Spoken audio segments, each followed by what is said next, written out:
Bonjour, salam alaikum. Bon, bah, on avance dans la compétition et plus on avance dans la compétition et plus les matchs sont de plus en plus difficiles. On va jouer l'équipe championne du monde avec des joueurs de qualité, un entraîneur de grande qualité, le meilleur sélectionneur au monde. Nous, on va continuer sur ce qu'on sait faire avec beaucoup d'ambition pour essayer de créer la surprise et pourquoi pas aller en finale de la Coupe du Monde. Yes. Hello, yes. So yeah, he did it in French, I will do it in English. As players, we're all excited to be in this semi-final. And everyone is really motivated to play against the best national team in the world. And I think with the help of our trainer and the technical staff, we'll have a good game, and hopefully we'll see each other again for the final.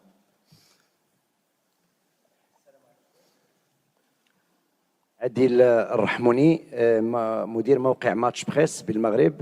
سيد وليد الركراكي غدا إن شاء الله مباراة قوية ضد المنتخب الفرنسي. هل ممكن تعطيونا صورة على العناصر الوطنية التي جاهزة، لأن كل الشارع المغربي يتساءل على الإصابات اللي لاحقت اللاعبين، لأن هذه هي المشكل الوحيد اللي صادف وليد الركراكي.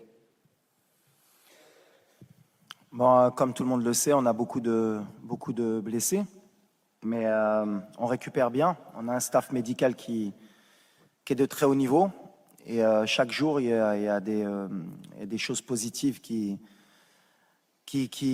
viennent avec des bonnes nouvelles. Donc voilà, on attend toujours jusqu'à la dernière minute, c'est ce que j'ai dit depuis le début de la compétition, pour prendre les décisions. Donc pour le moment, il n'y a personne qui est out, et il n'y a personne qui est in, on va dire. Voilà, on verra demain qui est prêt, qui n'est pas prêt, mais en tout cas, on mettra la meilleure équipe possible et les joueurs qui sont à 100% pour débuter le match. Colbert Yompan, Diaspora News Cameroun, bonjour coach. Quel est le sentiment qui vous anime en ce moment? Celui de vous dire, on a atteint les demi-finales, c'est déjà énorme, tout ce qui arrive. On s'est dit, on est là. On donne tout pour la finale. Bah, c'est un peu ce qu'on veut changer comme mentalité. On est venu dans cette compétition avec beaucoup d'ambition et on est venu pour changer les mentalités, notamment de notre continent. Et c'est ce que j'ai dit aux joueurs. Si on est content juste d'arriver en demi-finale et de se dire que quoi qu'il arrive, on aura réussi notre Coupe du Monde, il y en a beaucoup ici qui diront qu'on l'a réussi. Moi, je ne suis pas de cet avis. On est dans les 4 meilleures équipes du monde. On n'est pas arrivé par hasard. Et on a notre mot à dire demain pour aller en finale. Et on va être dans cet état d'esprit, en espérant que, comme je l'ai dit depuis le début, que notre adversaire ne va pas nous respecter, comme beaucoup d'équipes. Parce que c'est vrai que s'ils jouent à leur meilleur niveau et qu'ils nous respectent, ce sera beaucoup plus compliqué. Mais nous, on a confiance. On a joué les grosses cylindrées du mondial. On a peut-être le parcours le plus difficile. À chaque fois, on nous prédit l'élimination et on est encore là, avec nos valeurs. Donc non, aujourd'hui, je disais en début de compétition qu'on rêvait de gagner la Coupe du Monde. Plus on avance et plus on est proche de notre rêve. Donc voilà, on va se battre demain pour aller plus loin.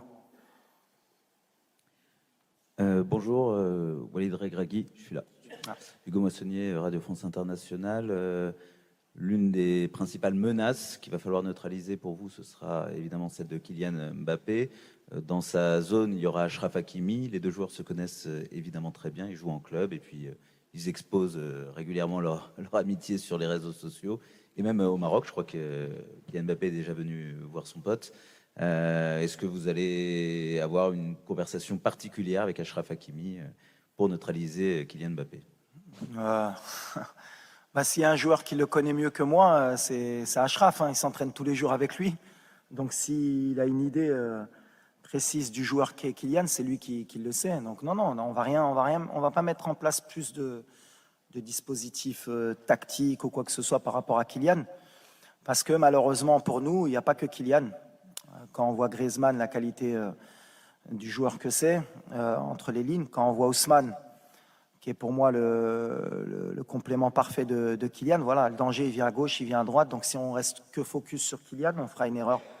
On va jouer collectivement. Achraf, c'est un des top players au monde aussi à son poste. Donc voilà, ça va être un beau duel entre les deux. Ces deux champions, je pense qu'ils ne vont pas se faire de cadeaux. Donc voilà, c'est que nous, on ne se focalise pas que sur Kylian, on se focalise surtout sur l'équipe de France, sur les problèmes qu'on peut leur poser. Et puis après, à l'arrivée, forcément, les problèmes qu'on peut poser, il faudra annihiler un peu Kylian, mais pas que. Et Achraf, le concernant, j'ai aucune inquiétude qu'il sera à 200%, qu'il est surmotivé pour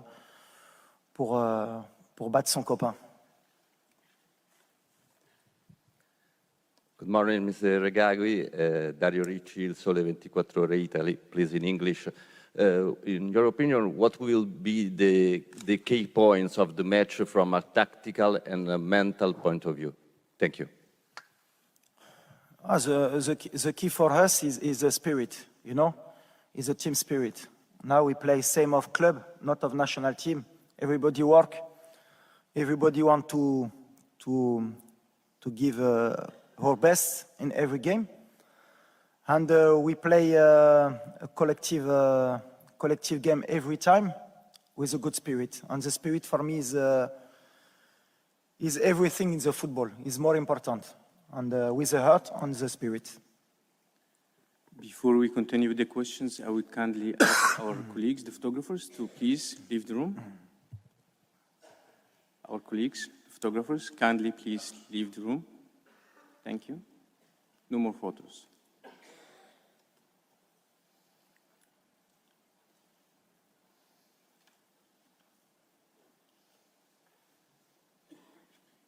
Please go ahead. For me, the same. I think all the Moroccan fans around the world, they come and support us, and it's a great honor and pride to play for these fans and make them proud. So I think it's really important for us that we go out there and perform and make these fans happy, because, like the manager said, they are the best fans in the world. So we are out here to give our all and hopefully at the end be the best. نجيم منقود. السر الكراكي انت تزاديتي في فرنسا، مسارك وتكوينك الاحترافي كان فيها. تمنيتي كيف قلتي في السابق تلعب مع هذا المنتخب، وتحققت الامنيه وفي نصف النهايه. واش المعرفه ديالك بهذه الكره ومعك لعابه عندهم نفس المسار، بوفال وسيس، غيعطيك الاسلحه باش نوصلوا للفينال؟ J'ai la double nationalité. C'est un honneur et un plaisir de rencontrer la France, mais c'est que du football. Donc voilà, moi je viens, je suis entraîneur de mon équipe nationale. On va jouer la meilleure équipe du monde, et ce qui m'importe, c'est pas de jouer contre la France ou l'Angleterre ou le Brésil, c'est de me qualifier.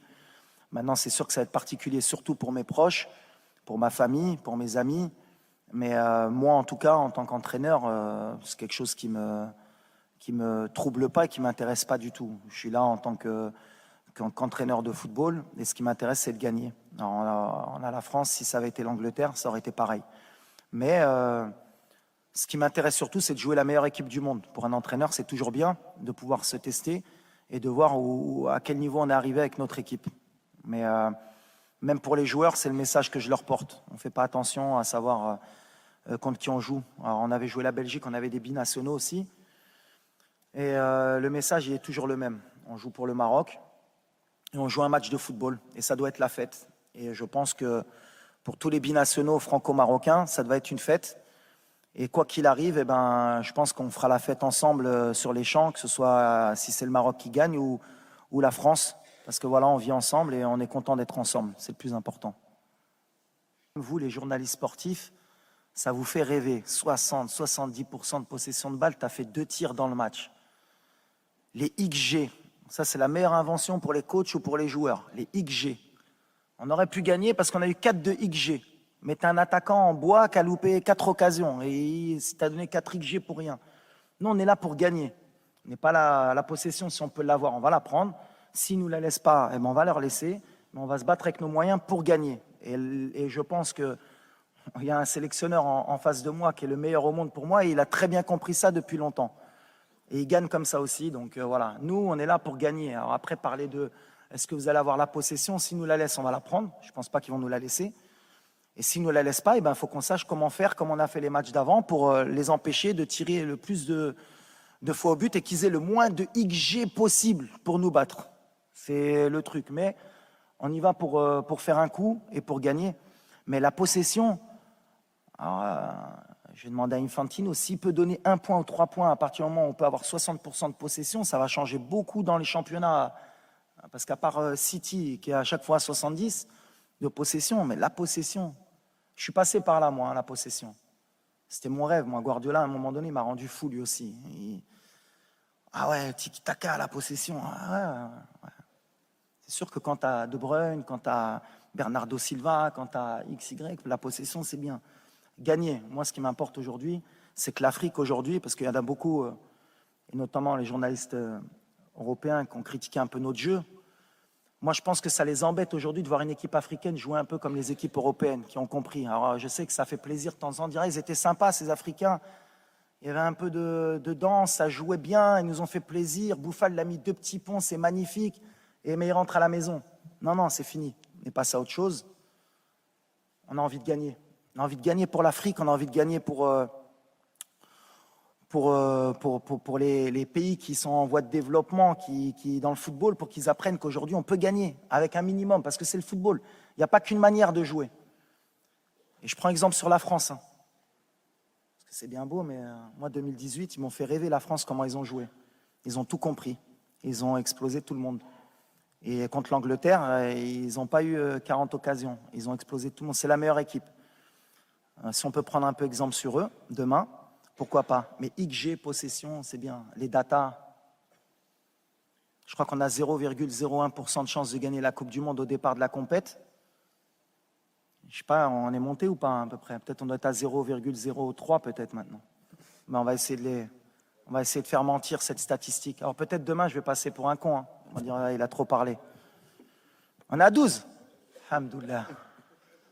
Alhamdoulilah. On va essayer de monter après le match un peu plus. Bonjour, monsieur Garoui. Bonjour, cher. Je suis Fernando Valecri-Barros, je suis freelance et je travaille pour l'État de São Paulo dans cette Coupe du Monde. Il y a 8 mois, votre prédécesseur, il y a eu des énormes difficultés pour souder une équipe. Vous arrivez, vous formez un groupe avec des joueurs des origines différentes et le Maroc est là, c'est en réalité. Vous êtes dans les carrés finaux. Explique-moi un peu les secrets pour souder un groupe. Qu'est-ce que vous avez fait? Et pour Cher, je voudrais savoir sur l'idée de faire venir les familles. Avec qui de votre famille est ici avec vous? Et quel support cette expérience de venir avec vos proches vous donne comme force? Merci beaucoup.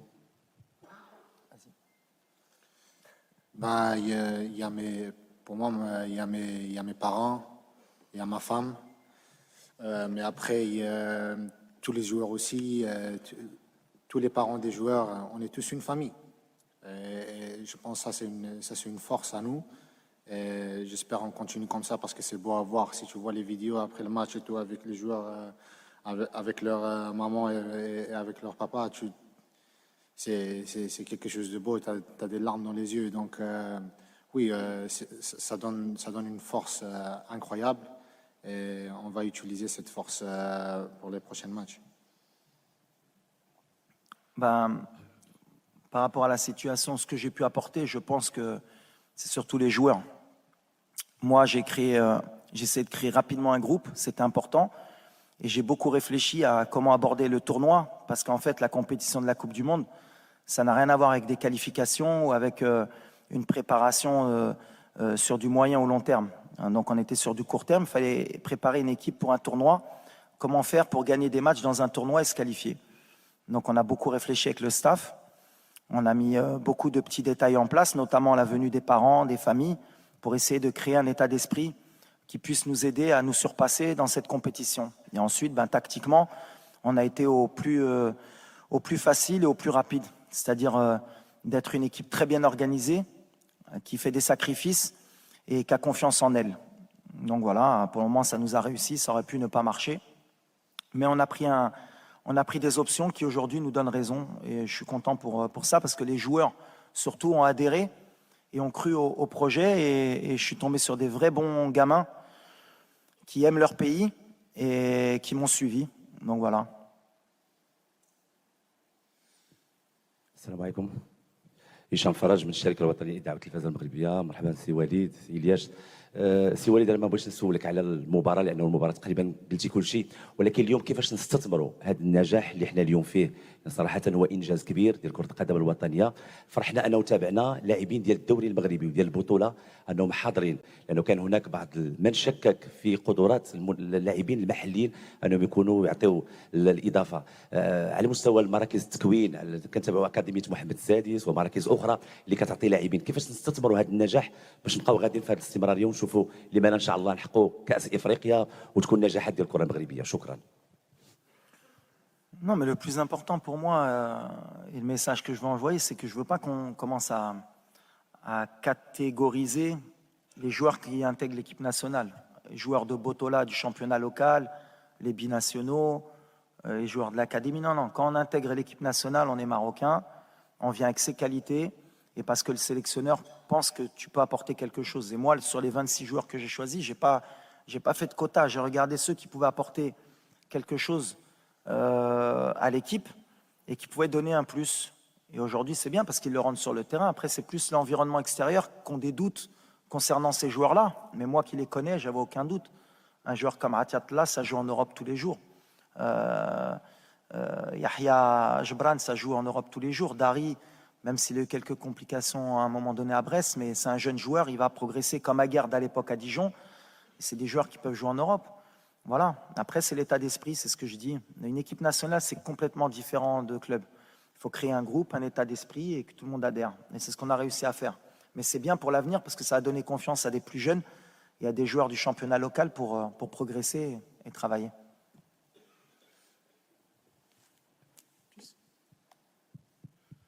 Bonjour coach, Luis Miguel Pascual de l'Agence de presse espagnole ici. No. Please ask the question in English, French or Arabic. French, Spanish is okay. Je parle en français, vous vous inquiétez pas. Ah, ok. En français. Please. Oui, la question c'est par rapport à votre préparateur physique, Eduardo Domínguez, qui est un espagnol. Comment est-ce qu'il s'est intégré dans cette famille que vous avez créée dans l'équipe marocaine et si vous pouvez nous parler un peu de son travail, merci. Mais pas que Edu, il y a Juan aussi. J'aime bien la préparation espagnole, qui est beaucoup faite à base de ballon. Et c'était ma priorité au départ d'avoir un staff pratiquement 100% marocain. J'ai fait une exception juste pour la préparation physique. Pas qu'au Maroc, on n'est pas bon. Au contraire, on a des très bons préparateurs, mais je voulais apporter une touche spécifique avec la préparation physique espagnole. Et Edu, il nous apporte tout ça. Il s'est très bien intégré. Il a une capacité d'adaptation. Et je l'ai aussi pris parce qu'il avait entraîné dans le monde arabe. Il avait entraîné aux Émirats et en Arabie Saoudite aussi. Donc, il connaissait aussi la mentalité arabe. Donc voilà, mais on est très, très heureux de sa venue. On est très heureux de son travail. Bonjour Walid. Emmanuel Branguet pour l'agence France Presse. Tu connais forcément très bien le football français, puisque tu en es aussi. Est-ce que tu peux parler du fait que la formation marocaine a été relancée, notamment par l'Académie Mohamed VI, etc., et que c'est aussi un long processus et un long travail, et que cette équipe de 2022, elle arrive de très loin, à la fois du recrutement, d'aller rechercher des binationaux et de former des joueurs au pays? On a la chance que Sa Majesté, que Dieu l'assiste, a mis beaucoup de moyens pour faire progresser le football au Maroc. Et c'est aussi en grande partie sa réussite aujourd'hui, d'avoir créé l'académie, d'avoir mis les moyens dans les installations au Maroc, avec la création de beaucoup de stades, beaucoup de terrains d'entraînement. Et l'académie, bien sûr, fait partie du projet royal. Et c'est bien parce qu'on a toujours bénéficié des binationaux au Maroc. Moi-même, je suis venu jouer en étant binational et la génération de 2004, il y avait beaucoup de joueurs formés en France. Mais on a vite compris qu'il fallait aussi créer de la formation chez nous, avoir des forces vives qui font partie du pays. Et avec l'arrivée de joueurs comme El Nasseri, Tegnauti, Ounahi, Aguerd, d'autres joueurs comme Banoun, Dari, qui sont des produits locaux, on va dire, et ben c'est bien. Ça veut dire que l'Afrique et le Maroc progressent dans ce sens-là. Et ils ont enfin compris qu'il fallait se prendre en main. Et Sa Majesté a eu cette vision. Et heureusement pour nous, aujourd'hui, elle fonctionne. Et elle montre au monde que voilà, au Maroc, on avance et on travaille, comme je l'ai dit. سؤالي باللغة العربية. كريم عبد المحسن موقع كورة. بداية بهني الكابتن وليد على الإنجاز اللي حققه ونتمنى إن شاء الله إن هو يكمل لنهاية الحلم اللي قاله من أول يوم. بعد النجاح الكبير اللي الكابتن وليد حققه في كأس العالم بالتأكيد في عروض كتيرة سواء جت أو هتيجي بعد نهاية البطولة. هل الكابتن وليد قراره إن هو الاستمرار مع منتخب المغرب أيا كان الوضع ولا ممكن ياخد تجربة جديدة؟ شكرا. Alors, merci, mais nous, on est concentrés sur la demi-finale. Et le message que je veux envoyer aujourd'hui, justement, c'est parce que je vois depuis 2-3 jours, on a envie d'être satisfait et de dire quoi qu'il arrive, on aura réussi notre mondial. Et je veux changer ça. Alors vous allez me prendre pour un fou, mais non, c'est pas comme ça qu'il faut qu'on pense. On va aller en finale, on veut gagner la Coupe du Monde. Et c'est pas des paroles en l'air. On n'est pas là pour être content juste d'avoir mis l'Afrique en demi-finale de la Coupe du Monde. Il faut qu'on aille plus loin. Peut-être qu'on n'aura plus cette occasion. Donc pour ça, les joueurs, ils sont prêts à tout. Le staff est prêt à tout pour créer la surprise demain, comme on l'a fait contre la Belgique, la Croatie, l'Espagne, le Portugal. Alors on tombe sur la meilleure équipe du monde, mais peu importe. Aujourd'hui, on est vraiment concentré et on a une énergie qui va être extraordinaire, qui va nous pousser demain pour rééquilibrer un peu les débats. C'est comme un match de coupe. Voilà, quand il y a l'envie, quand il y a la ferveur, quand il y a le public, je pense qu'on est capable. Me concernant, moi, sur mon avenir, je suis marocain, je suis concentré sur mon équipe nationale et j'aime mon pays. Voilà, c'est le plus important. Walid Regragui, bonjour. Lassana Camara de panafricanfootball.com. Je vous ai connu à Corbeil-Essonnes. Les Tartérés, les quartiers difficiles, ça vous dit quelque chose. Est-ce que le fait d'avoir commencé à jouer là, d'être formé là, ça vous aide à comprendre le joueur maintenant? Parce que beaucoup d'entraîneurs africains ont cette difficulté-là à comprendre les joueurs qui viennent de la diaspora. Et en plus de ça, conjugué à ça, vous étiez entraîneur du Wydad. Le 31 mai, vous étiez champion d'Afrique. La Ligue des champions africains, vous l'avez gagnée. Là, le 18 décembre, vous pouvez gagner la Coupe du Monde. Et toute l'Afrique attend que ça. On a fait aussi. Les journalistes africains ont suivi nos équipes africaines. Chaque année, c'est les branlés sur branlés. Ça sera la première fois de ma vie que je ne supporterai pas l'équipe de France parce que je suis l'équipe de France depuis 5 ans. Mais je veux cette coupe-là. Le Maroc, il faut donner cette coupe-là à l'Afrique. Inch'Allah. Non, écoute, ouais, j'ai grandi à Corbeil, dans les quartiers populaires. Après, j'ai pas envie d'en faire une histoire. Le jeune de banlieue qui réussit, il est parti d'en bas. C'est magnifique l'histoire. J'ai vu il y a plein qui sont partis dans mon quartier où j'ai grandi il y a 30 ou 40 ans pour faire des storyboarding de regarder, on peut réussir. C'est un truc comme pour... j'ai envie de changer les mentalités. Compétences. Qu'on vient de banlieue, qu'on vient de Saint-Germain-en-Laye, t'es bon. Alors oui, je viens des quartiers, c'était un peu plus difficile pour nous, on le sait, il faut se battre 2 fois, 3 fois plus, mais c'est pas un frein pour moi et c'est pas un critère pour me plaindre. Je suis là où je suis aujourd'hui et je suis concentré pour faire une demi-finale. Si ça m'aide, oui, forcément. Parce que d'où on vient, on a 2 fois plus faim et comme on s'est battu 2 fois plus, et ben forcément c'est peut-être plus facile à passer ce message-là. Mais ce n'est pas une raison ou une excuse valable pour essayer de créer des histoires. Je suis là avec mes compétences, j'ai passé mes diplômes, j'ai fait 10 ans d'entraîneur avant de prendre la sélection. Je travaille au quotidien, j'essaye d'avoir les meilleurs résultats possibles et j'essaye de montrer le bon exemple. Et si en plus mon parcours, ça peut permettre de faire rêver quelques gamins, que ce soit en banlieue, que ce soit en France ou en Europe, partout dans le monde, mais surtout en Afrique, eh ben, tant mieux.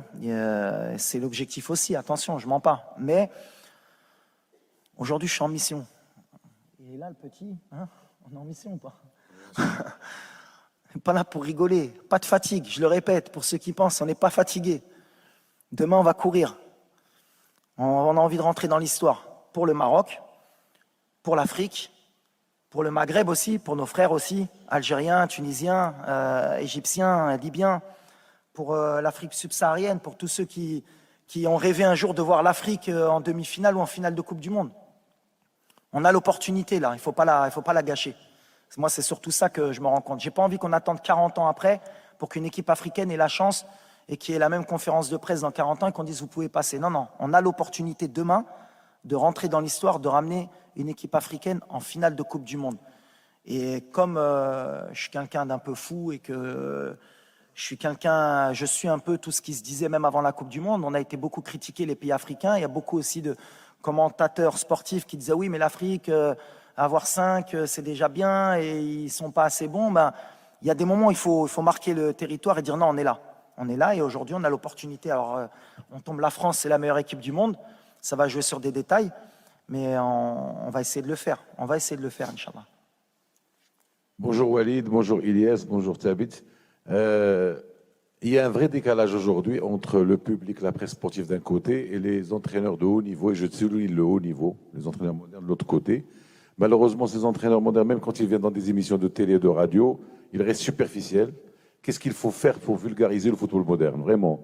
Parce qu'il y a un vrai décalage. Est-ce que ce n'est pas du rôle même des entraîneurs de haut niveau de vulgariser plus ce football moderne qui n'a rien à voir avec les acquis historiques? Non, non, après chacun a son avis sur le football. Après, vous c'est normal, vous faites aussi votre métier, nous on fait le nôtre. Pourquoi c'est beau le football? Parce que justement, à chaque fin de match ou un avant-match, chacun a son avis. Chacun lit le film comme il a envie de le lire, avec son idée du football. Et voilà, on gagne de plusieurs manières, on perd de plusieurs manières. Il y a des forces en présence, il y a des équipes qui sont moins bonnes, il y en a qui sont plus fortes. Et à l'arrivée, des fois, c'est les moins fortes qui gagnent. Et il faut essayer de justifier le pourquoi du comment. C'est le football. C'est pour ça qu'on aime ce sport. C'est pour ça que c'est le sport le plus populaire. Et que c'est le sport qui peut permettre peut-être d'avoir des milliards de personnes dans le monde qui suivent un match de foot. Et c'est pour ça que c'est magnifique. Alors après, voilà, on peut parler football des heures, on peut ne pas se mettre d'accord aussi pendant un certain temps. Mais moi, l'idée que j'ai du football, c'est que déjà, c'est une manière de rassembler les gens, c'est une manière de faire passer des messages et positifs à chaque fois. C'est comme ça qu'il faut le voir. Moi, je pense que ça va être une fête en France demain. Ça va être extraordinaire. L'équipe de France en demi-finale encore de la Coupe du Monde, alors qu'ils ont gagné la dernière Coupe du Monde. Le Maroc, des Marocains qui ont grandi en France. Il va y avoir des Africains qui vont être... Mais à la fin, ça doit être une fête. On doit vivre le football comme une fête. Et ça reste que du football. Demain, quoi qu'il arrive, qu'on gagne ou qu'on perde, c'est qu'un match de football et ça doit justement nous permettre demain de faire la fête ensemble. C'est pour ça que des fois, quand il y a des débordements, comme ça s'est passé en Belgique, je ne suis pas du tout d'accord. Ça ne doit pas avoir lieu. Le football, c'est la fête pour moi. Et demain, ça va être la fête sur le terrain, j'en suis sûr, puisqu'on se connaît. Que le meilleur gagne. Et à la fin, eh ben, voilà, avec chacun ses valeurs, chacun son mode de pensée, eh ben, être content pour l'autre équipe qui ira en finale. Et nous, en tout cas, si on ne doit pas passer, on félicitera les Français, on sera derrière eux. Et si on passe, je suis sûr qu'ils seront derrière nous et qu'ils nous féliciteront. Et c'est juste ça, ça reste que du football. محمد يحيى من صحيفة الوطن المصرية. محمد يحيى من صحيفة الوطن المصرية. يمكن في البداية بهنيكم على الإنجاز الكبير، خليتوا العرب كلهم فخورين بالإنجاز اللي حققه المنتخب المغربي، إنجاز كبير. سؤالي للكابتن وليد، هل الإنجاز دوت ممكن نشوف مدربين عرب على منصات التتويج بعد كده مرة تانية؟ وفي سؤال تاني للكابتن وليد والإلياس، وجود أسر اللاعبين الآباء والأمهات، إيه دوره كان في الإنجاز اللي اتحقق للمنتخب المغربي بالوصول للدور قبل النهائي؟ شكرا.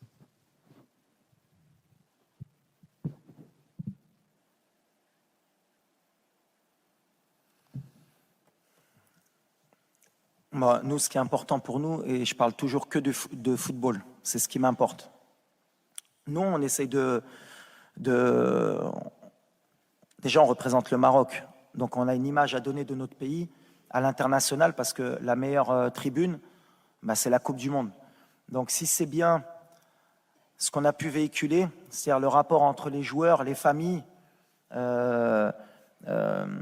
notre culture, d'où l'on vient, comment on est, comment on peut se comporter avec nos mamans, avec nos épouses, parce qu'il y a beaucoup aussi de gens qui ne connaissent pas vraiment notre culture, et ben c'est une bonne tribune. Mais après, nous, surtout, ce qu'on veut montrer, c'est notre football sur le terrain. Alors, on représente, aujourd'hui, on nous parle qu'on représente bien sûr le monde arabe, l'Afrique, le Maroc. D'abord, on représente le football, notre manière de jouer, le Maroc.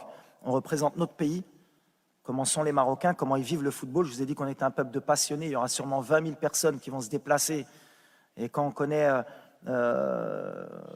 les moyens des gens marocains pour venir au Qatar, se déplacer, mettre beaucoup d'argent, c'est pratiquement un budget pour certains pour venir supporter leur équipe, tout comme les Argentins, les Brésiliens, ça montre la ferveur du peuple marocain pour le football. Donc si on peut le montrer, c'est bien. Si on peut faire rêver des gamins dans le monde, que ce soit en Afrique ou dans le monde arabe, c'est encore mieux. Et si on peut donner une image positive de notre pays, du monde arabe, de notre religion aussi, ben c'est encore mieux aussi. Parce que comme je l'ai dit, le vivre ensemble, c'est le plus important. Et je pense que le Maroc, notamment, c'est un pays qui a toujours montré beaucoup de respect pour toutes les religions, pour toutes les cultures. Et c'est un pays qui est magnifique. Et je parlais de Nia, c'est un pays qui est vraiment Nia, le Maroc. Alors vous traduirez en brésilien, en anglais, en français la Nia, vous chercherez, comme ça vous obligera un peu à comprendre. Mais le Maroc, c'est cette qualité. On est accueillant, on est prêt à donner, et des fois on n'attend rien en retour. Alors ça peut être un défaut, mais c'est pour moi une qualité. Et donc si on a pu montrer aux yeux du monde qui sont les Marocains, qu'est-ce que le peuple marocain, et grâce à Sa Majesté, que le Maroc progresse et qu'on avance, eh ben c'est magnifique. Il n'y a pas meilleure tribune que la Coupe du Monde, et je pense qu'on a montré un bon exemple, et on va essayer encore demain de montrer un bon exemple avant et après le match. Ben, pour moi, le coach, il a tout dit. Hein. Il n'y a rien à rajouter. Donc, toujours tout dit, coach. Okay. Last question to the coach before we give 2 questions to Ilyas, and then we wrap up the press conference. Hello, here in the middle. Yeah, please. Benjamin Zummer from Germany. My friend from Deutschland, Bayern Munich. Hello, hello. One question to the player. How would you describe your coach? How is he like talking to your players? What would you say is important to him? And then to the coach, what's the right answer? So what are the principles of your work? What do you want to see from your players when you work with them in training or even outside in the camp? Yeah. well, first of all, I think you can see what he did with the players. He created an environment that was really like a family. And I think, in my humble opinion, I think he's the best coach in this tournament. Although people will say he's very young or not experienced, but I don't think we as players, we really care about that. I think he is the best possible man to take us as far as possible. And it's not only about football, it's also in life. I think he teaches a lot of things outside of football, in life, with our wives, with our parents, religion, whatever. Whenever you have a problem, you can go to him, and he will be your dad, your big brother in that moment, outside of being a coach. So I think he's the best man at the moment, and we all wish him the best, because he truly deserves the best. Wow, I think tomorrow he plays Shahir. Huh?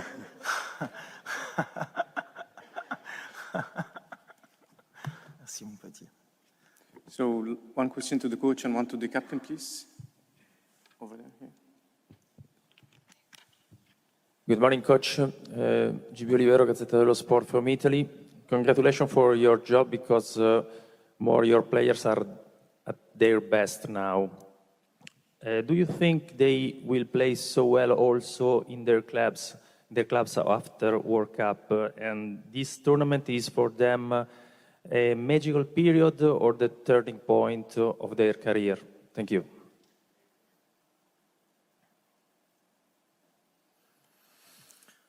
Well, of course, when we play a World Cup, everybody in the world see your game.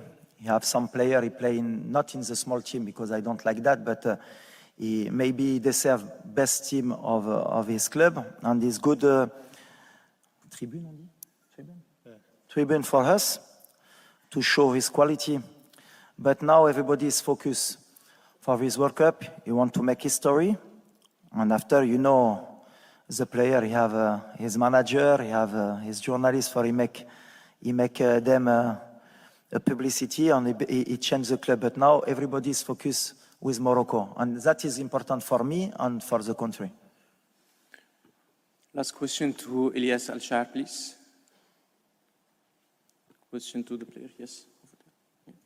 Where is he? Hello, my name is Fisayo Dairu from Nigeria. I want to ask you, Elias, you're one of the few players that haven't had much minutes with the national team in this competition. How is that? How easy or difficult is that to take in such a competition that has put your country on the history books?